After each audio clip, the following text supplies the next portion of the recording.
हमारा भारत देश उस धर्म ध्वजा की ओर अग्रसर है जिसका सपना अनादिकाल से हमारे ऋषि मुनियों ने लिया। आज हमारे सामने प्रश्न पूछा गया है, भगवान श्री राम का पदार्पण अयोध्या भूमि में मृगशिरा नक्षत्र में 22 जनवरी को होने जा रहा है, विशाल भव्य आयोजन। यहाँ पर एक विचारणीय बिंदु है कि मृगशिरा नक्षत्र ही क्यों चुना गया। हमारे ज्योतिष शास्त्र में 27 नक्षत्रों का वर्णन मिलता है, अश्विनी, भरणी, कृतिका इत्यादि। उसमें एक नक्षत्र आता है मृगशिरा नक्षत्र। मृगशिरा नक्षत्र मंगल, इस नक्षत्र का स्वामी है मंगल और ये मंगल का कारक है।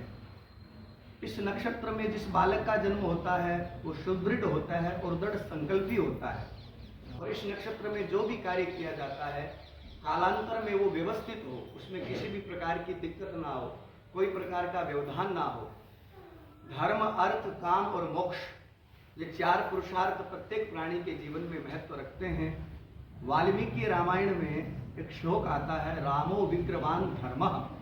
भगवान राम साक्षात धर्म की मूर्ति है और भगवान राम ने इस धरती पर धर्म का प्रतिपादन किया और इस सनातन धर्म को सदा सर्वदा के लिए हम धर्ममय बनाए रखें, भगवान राम की तरह स्थिर भाव को प्राप्त करवाएं। इसलिए मृगशिरा नक्षत्र में चयन किया गया कि भगवान राम को मृगशिरा नक्षत्र में स्थापित करके हमारे सनातन धर्म को पुनः सुदृढ़ बनाया जाए। जिस प्रकार से भगवान राम ने अपने राम राज्य में वर्णन किया कि भगवान राम के राज्य में 3 प्रकार के ताप नहीं थे, देहिक, देविक, भौतिक तापा, राम राज्य में काहू नहीं व्यापा। ये मृगशिरा नक्षत्र में भगवान राम को स्थापित करने के पीछे एक ही उद्देश्य है कि मृगशिरा नक्षत्र सदा सर्वदा के लिए स्थायी भाव को प्राप्त करे और हमारा सनातन धर्म निरंतरता को प्राप्त करता रहे।